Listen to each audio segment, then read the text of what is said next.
Siempre le digo a todos los chicos, que ya no son tan chicos, que una de las diferencias más grandes que uno tiene que tener al momento de hablar es mirar a los ojos.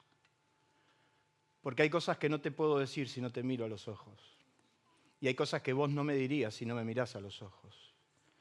Jesús dijo que nuestros ojos son la ventana del alma y expresan, hablan. Y en esta noche yo estoy seguro que Él tiene mucho para hablarnos y para contarnos lo que Él quiere hacer con nosotros. Estoy muy feliz de verlos y ver al grupo de jóvenes que sigue creciendo y la verdad que eso también nos llena de responsabilidad. Una iglesia que no ha negociado sus principios, que no va a negociar sus principios. Y estoy acá para decírselos. No voy a negociar los principios que he defendido por 40 años. Porque creo que no es un tema de edad, sino es un tema de valor. Y comenzamos un año, y yo no sé cuántos se están preparando para un buen resultado. Levanten la mano los que se están preparando para el fracaso. ¿Hay algún ser humano consciente que se disponga o se prepare para terminar mal? ¿O todos queremos terminar feliz? Levanten la mano entonces todos los que se están preparando para un final feliz. ¿Sabe que la palabra éxito es una palabra que más le teme el latino? Porque involucra un montón de cosas que no estamos dispuestos a hacer. Pero que hay sociedades que se han familiarizado mucho más con esa palabra y no le han tenido tanta resistencia. A veces pensamos equivocadamente lo que es el éxito. Pero básicamente éxito es el resultado feliz. Diga conmigo, resultado feliz. O sea que cuando vos decís que tuviste éxito es porque el resultado no se cuantifica en dinero, sino se cuantifica en un estado de felicidad plena.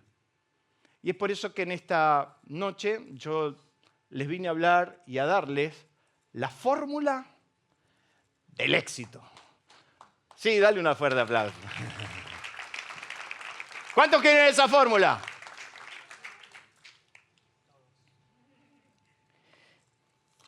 Dicen los que saben que una fórmula es una expresión simbólica, matemática o química que representa una regla, principio o relación entre diferentes elementos, valores, variables o cantidades. Dicen los que saben que una fórmula sirve para simplificar cálculos complejos, resolver problemas o indicar la composición de una sustancia, combinando símbolos y números de manera precisa. También se dice que una fórmula es el objetivo de obtener un resultado específico y ¿qué dice ahí? Y controlado. Las fórmulas, según los técnicos, son aplicables en diferentes ámbitos, tanto en las ciencias como en las matemáticas, en cuestiones geométricas como físicas, ni hablar de la química como la farmacológica, donde cada componente debe ser puesto de manera exacta para lograr el debido efecto, pasando por las estadísticas y las ciencias sociales que aplican fórmulas para ser estimados a las necesidades de la colectividad. O sea, una fórmula te asegura que aplicando el resultado va a ser el deseado, pero tiene que ser exacto. Hace unos cuantos años atrás tuve el privilegio de viajar y de ir con mi familia a un viaje muy esperado que era el viaje de Disney. Me encantó ir a Disney y quiero decirle que yo era el más emocionado del grupo. Matías iba entrando, era chico y me decía, papá, ¿cuándo volvemos? Si te estamos entrando. Pero el más feliz era yo, por lo que significaba para mí, y tengo que confesarle en este grupo que cuando vi la primera carroza me puse a llorar. Era Disney. Y el primer parque que estuvimos era el parque de Magic, un parque de los más grandes. Ahí estuvimos un día y medio. Y me llegaron a decir que había 200.000 personas en el cierre. A lo que yo, lo primero que pensé, porque siempre le andaba buscando el error. ¿Usted no conoce gente que siempre anda buscando el error? Yo estaba buscando el error porque no podía ser tan perfecto. O sea, algo no podía ser tan perfecto. Llegabas al hotel, Mr. Caputo, y me daban una pulsera con la cara de Mickey y con todos mis datos. Y digo, no puede ser. Pedías una almohada, te traían dos. Y te decía, que tenga una mágica noche. Y todo decía, te lo cruzabas por el pasillo y te decía, que tenga una mágica noche, una mágica noche, una mágica noche. Y entonces yo andaba buscando el error. Y entonces me quedé al cierre, al final había 200.000 personas en el parque, a lo cual yo dije, acá te voy a agarrar, porque voy a ver cuando estas 200.000 personas, ¿sabe usted lo que son 200.000 personas? Mucha gente, diga conmigo, mucha gente. Se den vuelta para salir, nos vamos a meter todo en un tubo y vas a ver, le digo a mi esposa, vas a ver lo que nos espera a la salida. Yo siempre ando con eso. La cuestión es que a los 10 minutos estaba en mi hotel. Y entonces yo no podía entender cómo 200.000 personas habíamos salido de un lugar y habíamos llegado al hotel. Y entonces, como soy bastante curioso, fui al del hotel y le pregunté, ¿cómo hacen para que 200.000 personas, yo sé que hay un tren, yo sé que hay barco, real, literal, había barcos, yo también sé que había trenes y había de todo. Le digo, pero ¿cómo hicieron las 200.000 personas para evacuar un lugar donde había una sola avenida en menos de 10 minutos? Y el conserje me dijo, es fácil, tenemos una fórmula. Cuéntemela. Dije, mire, a la mañana nosotros sabemos cuántos latinos, cuántos europeos, cuántos asiáticos entran. Y en función a esa escala que nosotros tenemos, armamos un plan. Porque si nosotros supiéramos que de los 200.000 habría 180.000 japoneses, te aseguro que en 5 minutos están en su casa. Pero hay latinos. Y los latinos van a hacer algo. Entonces calculamos y hacemos una fórmula para que sea exacta. O sea que para todo en la vida deberíamos tener una fórmula. Todo termina dependiendo de una fórmula magistral que asegura el éxito deseado. En tu vida tenés que tener una fórmula. Pregúnteme cómo hice para estar hace 38 años felizmente enamorado con mi esposa. Hay una fórmula. Cuénteme cómo hice para fundar esta iglesia y pastorearla por 23 años. Hay una fórmula. Todo depende de la fórmula que tengamos. Y entonces, mire, yo tengo el privilegio que en esta casa, gracias a Dios, después de tantos años, tengo profesionales lo que quieras. Y como yo no quiero meter la pata, yo dije, voy a buscar un profesional y lo encuentro. Si necesito un ingeniero, lo tengo. Si necesito un abogado, lo tengo. ¡Qué impresionante! Yo creo que esta iglesia se merece un aplauso, ¿sí o no? Cuando estudiaba el secundario, yo no podía creer que a la gente le interese la biología. ¿Cómo se puede ser tan aburrido para aprender las fórmulas? ¿A cuánto les encantan las fórmulas, por ejemplo, de biología? Levanten la mano. Traidor. Entonces, tengo una licenciada en biología en la casa, Flor, que se acaba de recibir. Le vamos a dar un fuerte aplauso, Flor. Estoy esperando. Pero tengo una estudiante de biología también que está en 4º año y entonces yo le voy a pedir a Agos que por favor venga acá adelante, la vamos a recibir con un fuerte aplauso porque tengo que hacerle una pregunta. Así no metemos la pata. Yo sé que para ustedes por ahí no signifique mucho, pero para mí, imagínense que en la iglesia donde yo nací había solo un universitario que ponía una materia por año. Y yo tengo esta casa llena de universitarios. Entonces quiero preguntarte a vos que estás estudiando de esto, que se sabe que le metés onda, ¿cómo se forma una fórmula? Bueno, yo estudio en realidad bioquímica, no biología. Bueno, era un dato menor, si no lo decía nadie se iba a enterar, pero bueno, no importa. Lo que pasa es que me quedé con Flor que me dijo que se había graduado, entonces me quedé con eso. Yo en el área de lo que es química y biología, para hacer una fórmula, una fórmula de un fenómeno, lo que sea, se establece una observación inicial y experimental. La observación inicial lo que hace es estudiar al compuesto, o sea, de qué está hecho, cómo reacciona y cómo puede llegar a reaccionar con otros compuestos. Y en base a eso se plantea una hipótesis, que la hipótesis lo que hace es ser una teoría que al final de la experiencia se puede aceptar o rechazar.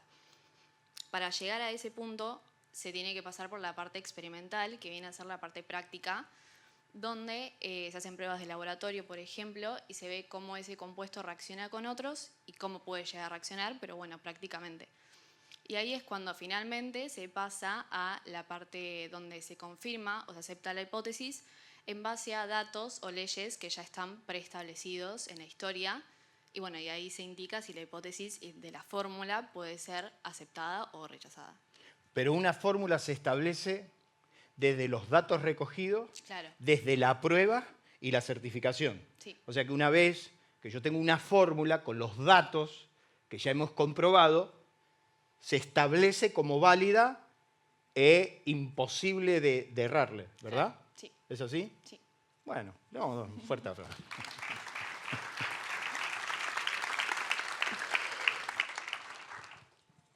Ajá.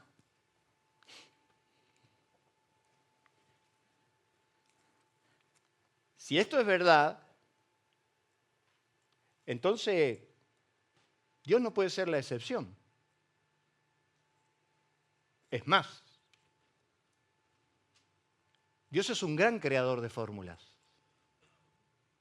donde a través de la experiencia de los tiempos y de los hechos comprobados, te dice que si aplicase esta fórmula, no le vas a errar. Decirle al que tenía al lado, no le vas a errar.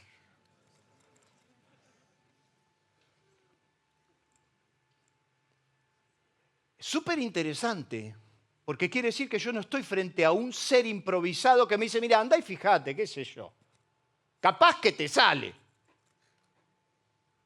No estamos frente a un ser creador que de repente te da un argumento para usarte de conejito de India, como dicen, para ver si funciona. Es por eso que el gran conflicto que a veces tenemos sobre las culturas. Quiere decir que hay fórmulas que pueden funcionar en ciertas culturas y en otras no, o será que el gran problema, que ya no es cultural, es que no hemos decidido aplicar la fórmula que Él dice que con eso vamos a lograrlo. Una generación completa murió en la esterilidad del desierto. Sus cuerpos quedaron sembrados en el desierto inhóspito porque no quisieron entrar en una nueva dimensión. Es entonces que Dios le muestra el camino a través de una fórmula, la que llamaremos la fórmula del éxito. Para un judío la sepultura era sumamente importante. Antes de que vayamos acá, yo quiero decirle que para el pueblo hebreo la sepultura no era menor. Ellos, como creían en la resurrección, fíjese que en la antigüedad los patriarcas compraban los lugares donde enterrar a sus difuntos. Abraham compró la heredad para sepultar a Sara, Jacob, y todos tenían un lugar muy considerado. Sin embargo, una generación completa va a sembrar un desierto sin sepultura, sin nada, porque fue una generación completa que decidió no aceptar la fórmula de Dios, no entrar en una nueva dimensión y quedarse con lo que tenían. Entonces quiero que busquen todos en sus Biblias Josué capítulo 1. Porque entonces hoy les voy a dar la fórmula del éxito. ¿Cuánto la quieren? ¿Sí? Bueno. Dios no quería que la generación de Josué fracase como la anterior. Entonces se va a cerciorar de darle la fórmula para que no les pase. Yo muchas veces, y quiero blanquear acá, que muchas veces me siento como que se piensa como que el pastor es el Ortiga del grupo, que anda. Una vez alguien me dijo, sácate la gorra. ¿Vos te pensás que a mí me divierte ser la gorra? Qué privilegio que todavía me escuche. Yo hoy no duermo. Y he hablado durante muchos años a miles de jóvenes. No es mi función ser la gorra de la iglesia, que ¿qué andas haciendo? Cuidadito. No. Pero muchas veces, desde el consejo te decimos, no vayas por ahí porque ahí vas mal. No dobles a la izquierda, acá no se puede. Tené cuidado con esto porque te va a lastimar. ¿Y por qué te lo decimos? ¿Por qué te lo advertimos? Porque ya hemos pasado por ahí. Dios no quería que esa generación pasara por lo mismo que la anterior. Entonces le va a dar la fórmula y se la va a dar a Josué y le va a decir, mirá Josué, si vos aplicás esta fórmula, yo te garantizo que vas a tener éxito. Le dice en el capítulo 1, en el verso 5, nadie te podrá hacer frente. Mirá cómo arranca Dios diciéndole, no vas a tener uno solo que pueda con vos. Nadie te va a hacer frente. Por lo cual, el éxito va a estar garantizado. Pero en el verso 6 empieza a darle la fórmula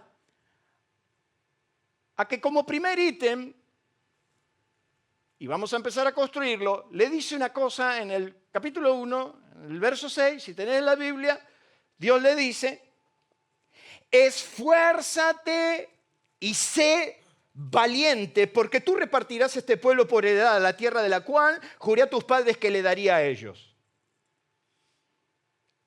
El primer dato que va a contemplar esta fórmula es la E de esfuerzo. Nada en la vida se logrará sin eso.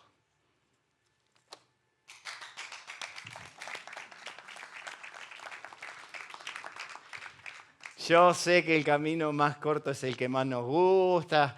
Yo sé que vos estás esperando que un día Dios te dé el método para inventar algo que te cueste como 3 minutos de trabajo y te dé 200.000 millones de dólares.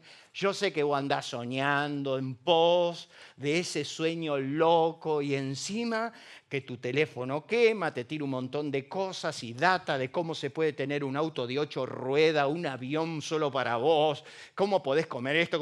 Es tanta la información que vos deseás, anhelás meterte por un zanjón que no es específicamente lo que Dios le va a decir a este hombre que recién va a arrancar su cruzada y le va a decir que para lograr el éxito en su vida o en su jornada se va a tener que esforzar. Decirle al que tenía al lado, hay que esforzarse.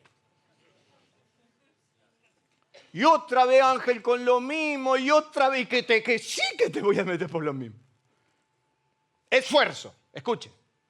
Acción enérgica por el esfuerzo, acción enérgica del cuerpo y del espíritu, empleo de medios costosos para obtener el fin, empleo enérgico de la fuerza física contra algún impulso o resistencia, empleo enérgico del vigor o la actividad del ánimo para conseguir algo venciendo dificultades.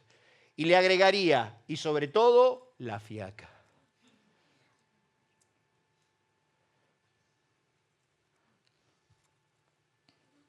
Por eso se dice que una de las epidemias más grandes que atraviesa tu generación, ya nosotros medio que no, es la epidemia del entretenimiento. Marian Rojas Tapé. Ella sostiene que el gran problema que tiene tu generación es la peor de todas las epidemias. La epidemia del entretenimiento. Vivís embobados en algo que se llama entretenimiento cuando dejaste de emplear tu energía, tus medios costosos para lograr lo que tanto te cuesta. Para una profesión, para una empresa, para una relación sentimental, para un ministerio, para una preparación. Hay gente que acá piensa que yo me paro tras el púlpito y la cosa me brota. No soy tan genio, no, tengo que trabajar. Tengo que encerrarme, tengo que leer. Y aparte, como sé que ustedes andan afilados, tengo que leer el doble ahora. Y ahora que estoy medio viejito, me cuesta mucho más. El esfuerzo constante, no la fuerza ni la inteligencia, es la clave para liberar nuestro potencial, lo dijo hace muchos años mi amigo Churchill. Es el esfuerzo. Israel estaba por el piso. La nación estaba derrumbada, había mucho por hacer. Había mucho por delante. Estoy hablando de los días del rey David, que no era rey. Saúl había destrozado el reino. Los filisteos se habían apoderado de la nación. Y David, que era el ungido, no podía ejercer porque sencillamente lo tenían tapado. David vio cómo el reino se derrumbó, se cayó, cómo los filisteos le fueron ganando área por área, provincia por provincia, hasta que por fin muere Saúl y Jonatán, los dos el mismo día. Hay que ver la endecha de David sobre esos reyes que aún habían hecho mal sobre su nación. Y sin embargo, David se da cuenta que tiene el reino en cenizas, que está todo caído, que hay mucho por hacer, que el pueblo se transformó en ignorantes, que no hay un solo principio, que no hay una línea, que no hay nada. ¿Y sabe qué es lo primero que dice David a su pueblo? Esfuércense, pongan sus manos a trabajar porque hay mucho que hacer. ¿Cómo te pensás que va a salir la matanza de lo que está? ¿Cómo ustedes piensan que Argentina va a salir? ¿Por un presidente cristiano? Ríanse de eso. Si alguien piensa que un iluminado o un presidente o alguien va a sacar a este país de donde está, simplemente por arte de magia, estamos en un gran problema. La corrupción no se termina por un presidente. La corrupción en un país, el equilibrio en una nación, la equidad en una nación, el orden en una nación se logra cuando el conjunto de los que la integran se ponen de acuerdo en decir: vamos a esforzarnos, vamos a hacer los deberes y lo vamos a hacer bien. ¿Cuántos dicen amén? O sea que Dios le dice a Josué que lo primero que tiene que hacer en su fórmula para lograr el éxito es esforzarse. Y lo segundo es que sea valiente. Diga conmigo, valiente. Bueno.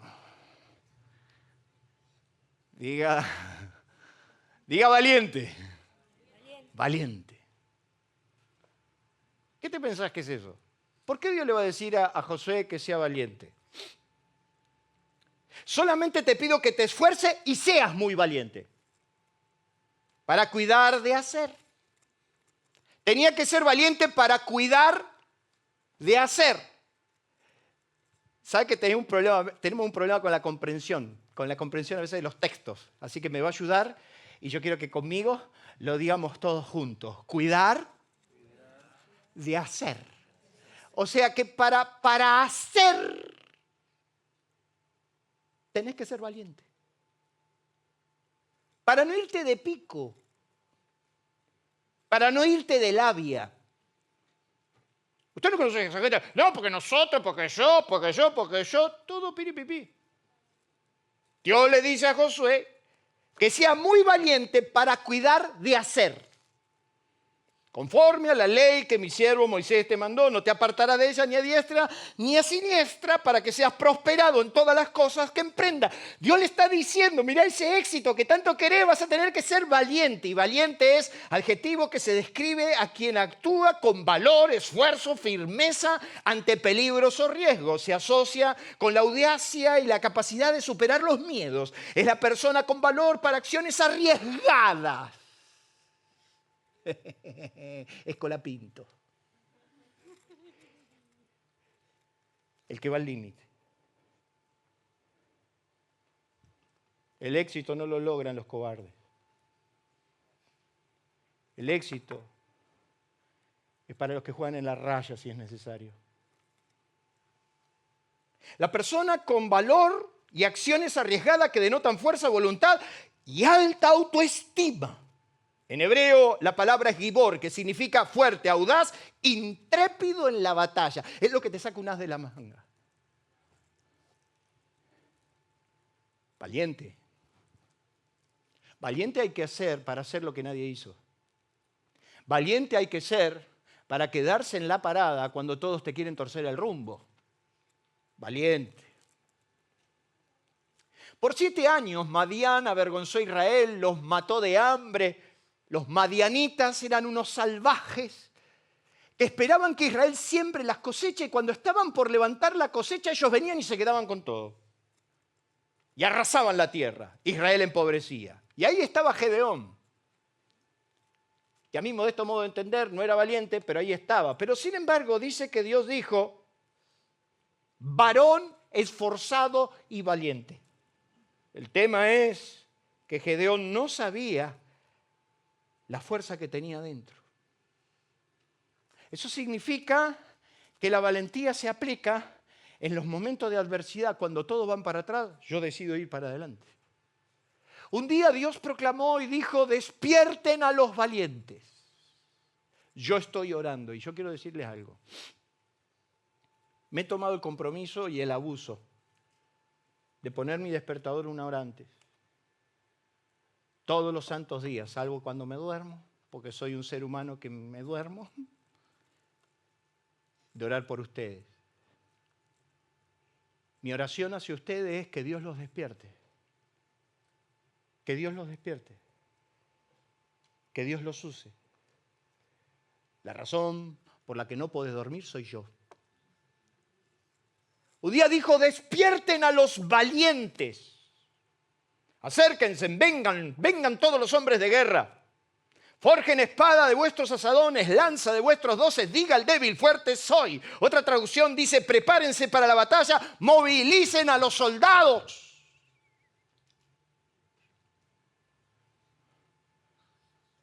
Yo creo en tu potencial.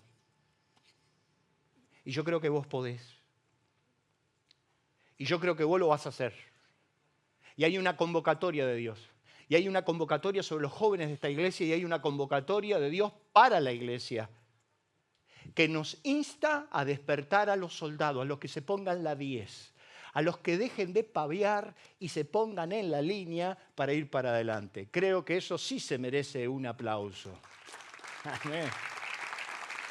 Che, puedo seguir porque me faltan 2. E más B más F. ¿Cómo se están riendo de mi fórmula? Fidelidad.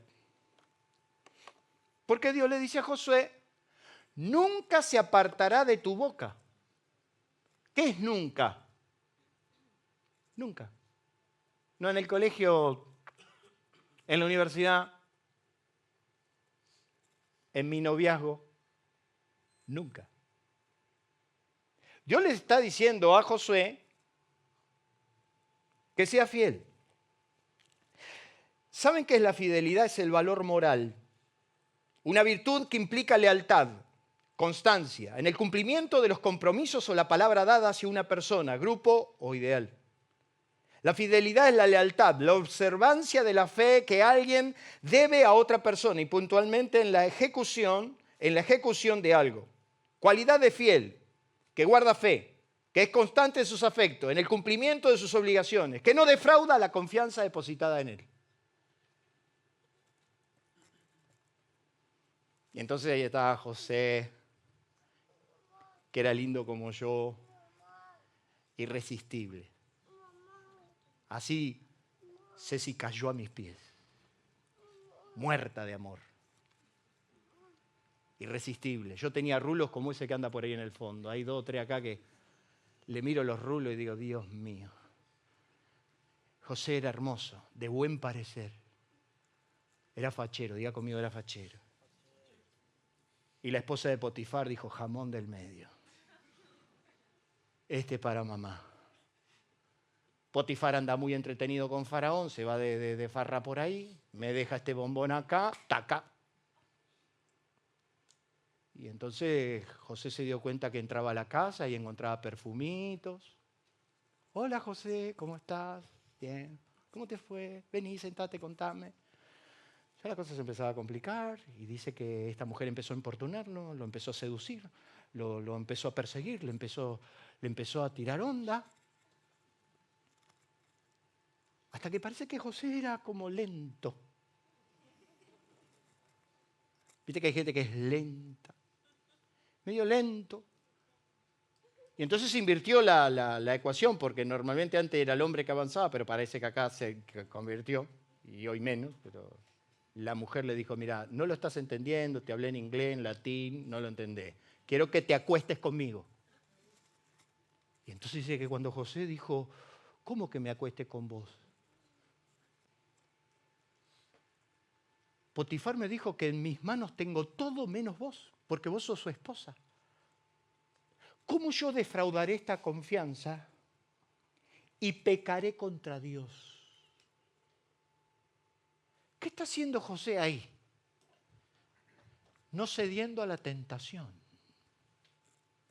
La tentación estaba, aun cuando la Biblia dice que Dios estaba con José. Si vos pensás que porque estás con Dios no te van a tentar, fuiste, dicen en el campo. Dice que Dios estaba con José y era varón bendecido por Dios. Pero la tentación le llegó, quiere decir que te va a llegar.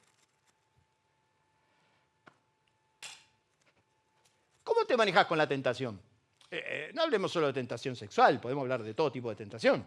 ¿Cómo te manejas con la tentación? Yo te podría contar de las mías. Pero ¿cómo te llevas con la tentación? Porque la tentación siempre va a estar y ahí es donde se prueba la fidelidad. Entonces la tentación va a venir y lo primero que quiero que te anotes es que por la tentación se ora. En el Padre Nuestro Jesús dijo que deberíamos orar diciendo, no nos metas en, dígamelo usted, tentación. O sea que usted tiene que orar por esto. Señor, cuídame.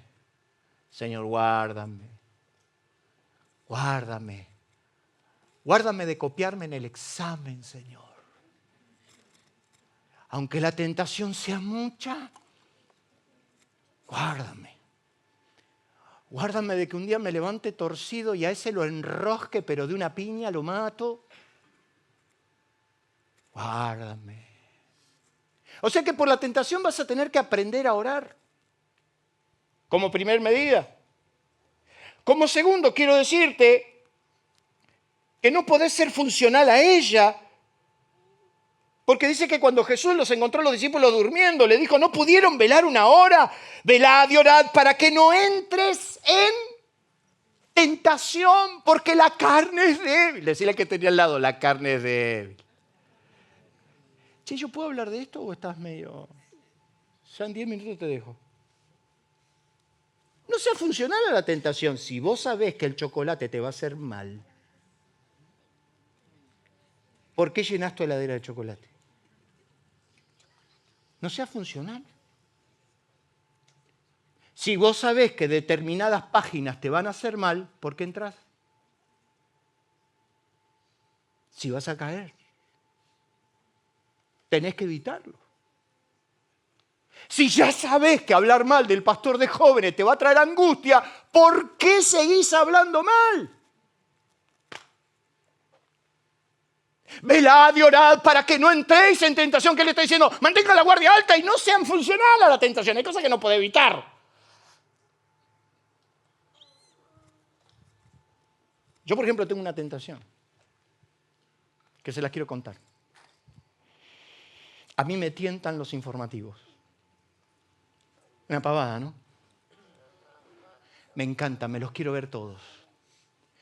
Y como yo conozco a los directores de muchas de esas programaciones, yo sé que está la rosca política detrás, pero entonces veo todo y me encanta. Pero a la noche yo quiero acogotar a Milei o al que esté de turno. Me hace mal. Pero como soy un hombre que toma decisiones, necesito informarme. Entonces tengo que limitar la tentación.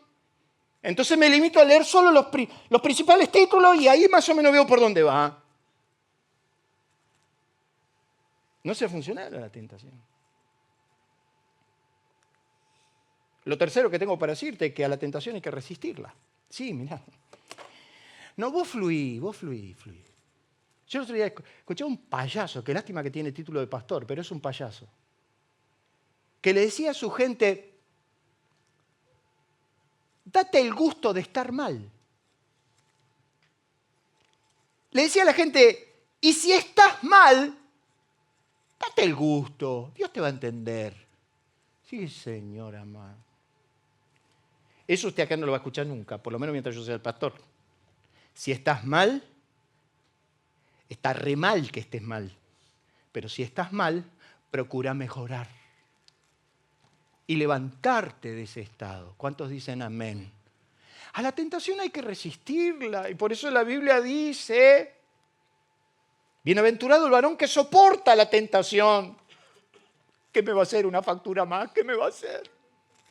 Pero el médico me dijo que no. Bienaventurado el varón que soporta la tentación, porque cuando haya resistido la prueba recibirá la corona de la vida. Sed sobrios y velad, porque vuestro adversario, el diablo, como león rugente, anda buscando a quien devorar, al cual resistir, firmes en la fe. Quiere decir que el diablo anda alrededor buscándote a ver dónde te pego, dónde te saco, dónde te humillo, dónde te esclavizo, dónde te tumbo. ¿Vos te pensás que yo no tuve 16 años? ¿Vos te pensás que no tuve 18 años? ¿Vos te pensás que no tuve 20 años? ¿Vos te pensás que en mi época no había pornografía? ¿Vos te pensás que en mi época no había cigarrillo o droga? ¿Vos te pensás que no?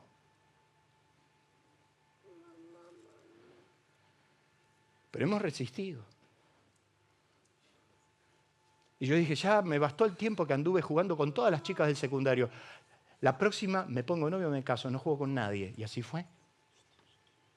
Resistir la tentación significa pagar el precio de decir que no. A ver cómo te sale decir la palabra no. No. ¿No querés un faso? No. No sé cómo se dice ahora. Una línea. No. Una fiesta controlada. ¿Qué vas a hacer a una fiesta controlada vos? Yo ya soy cristiano, a mí no me va a tocar, porque yo estoy firme y a mí el Señor... Te van a morfar en 2 panes. Entonces, yo no soy de esa gente que anda diciendo, el cristiano no puede ir a un boliche, el cristiano no puede ir acá. ¿Qué soy yo para decirte a dónde tenés que ir, dónde tenés que ir? Pero hay lugares que no tenés que ir, indudablemente.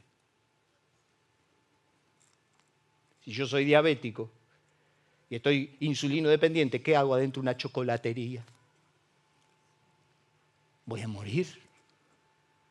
O sea que la tentación hay que resistirla porque Dios tiene una salida y la Biblia dice, fiel es Dios que no dejará ser tentado más de lo que poder resistir, sino que dará también juntamente con la tentación la salida. O sea, hay una salida literal, una puerta de salida que te dice, rajá.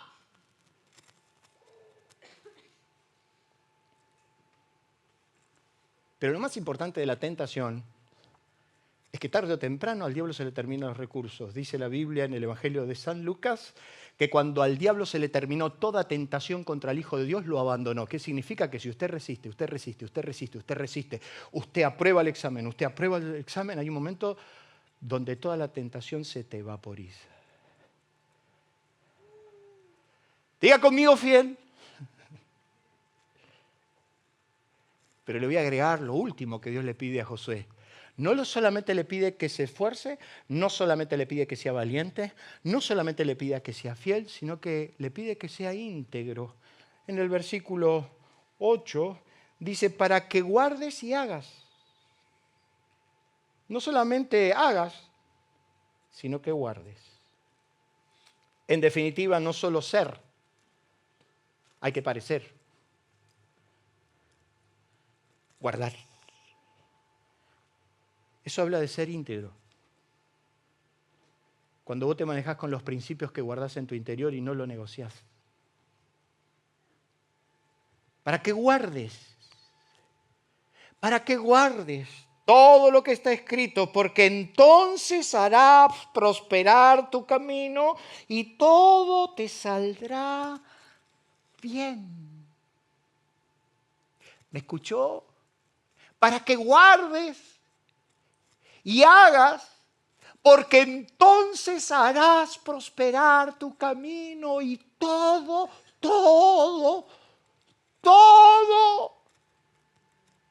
te saldrá bien.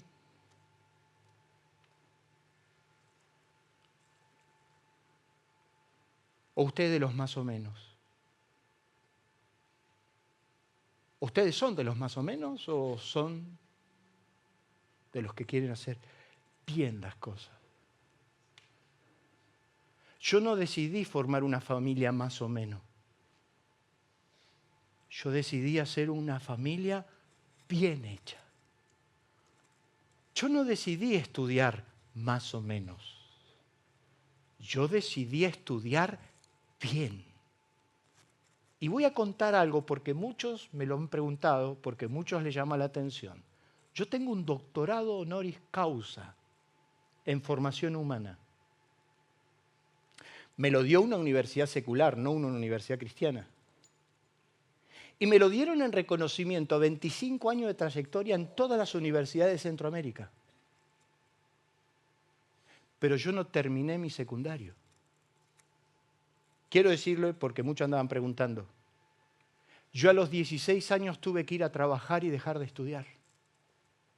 Porque mi papá enfermó. Y tenía que elegir entre estudiar en el secundario completo o seguir en el seminario, que ya estaba anotado. Decidí seguir el seminario. Yo no terminé un secundario. Sin embargo, yo hoy puedo dar cátedras en las universidades. A mí me escucharon presidentes. A mí me invitaron equipos de gobierno.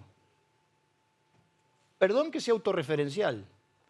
Yo he dado conferencia ante 10, 15, 20 mil personas, empresarios, comerciantes en todo Centroamérica. He recorrido más de 17 naciones, más Europa. ¿Qué me avaló a mí? ¿Un título? A mí lo que me avaló es que cuando yo di una cátedra, la universidad de pie me aplaudió. Y el decano de la universidad me dijo, ninguno de los profesores de todo el staff de esta universidad puede dar una conferencia como la que acabas de decir. Voy a levantar el teléfono para que todas las universidades te inviten. Y así lo hicieron. ¿Saben por qué? Porque cuando decidí convertirme en un conferencista, decidí hacerlo bien.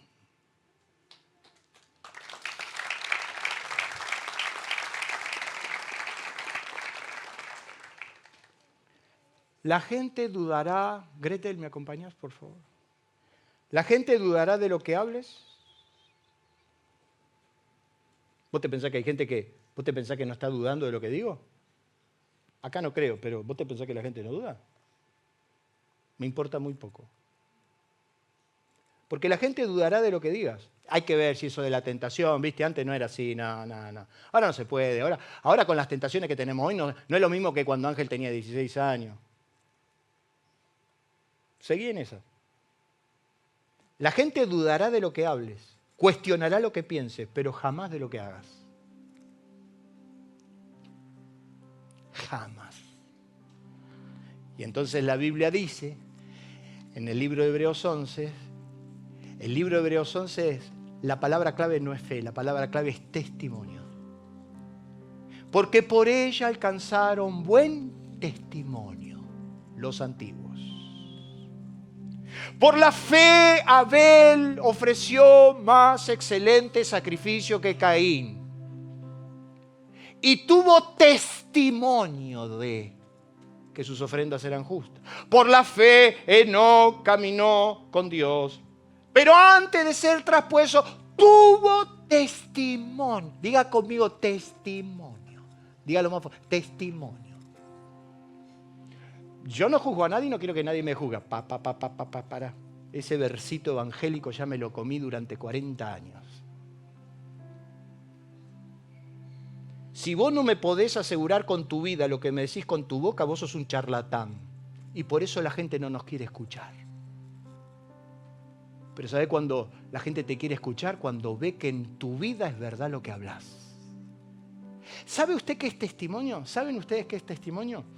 Testimonio dice que son hechos comprobables, concretos, evidencias incuestionables, pruebas irrefutables que perduran en el tiempo, aseveración de algo, prueba, justificación, comprobación de la certeza.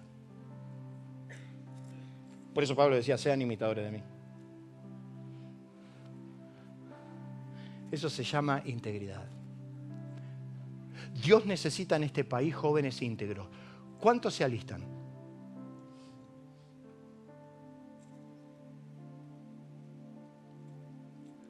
Dios quiere llevarte al éxito. La fórmula está acá. ¿Cuántos se alistan? Porque el resultado del esfuerzo más la valentía, más la fidelidad y la integridad es la prosperidad. próspero. ¿Sabe usted qué es la prosperidad? Chicos, esta palabra ustedes la tienen que entender, ¿eh? La tienen que entender.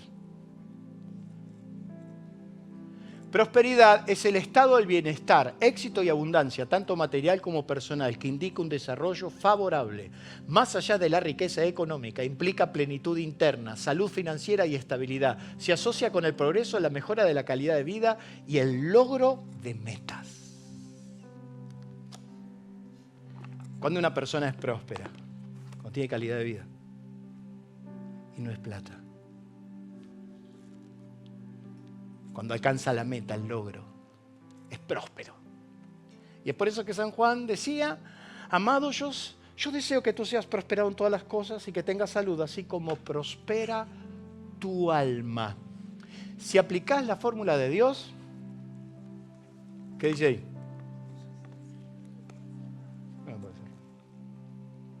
Y te lo dice un hombre de éxito.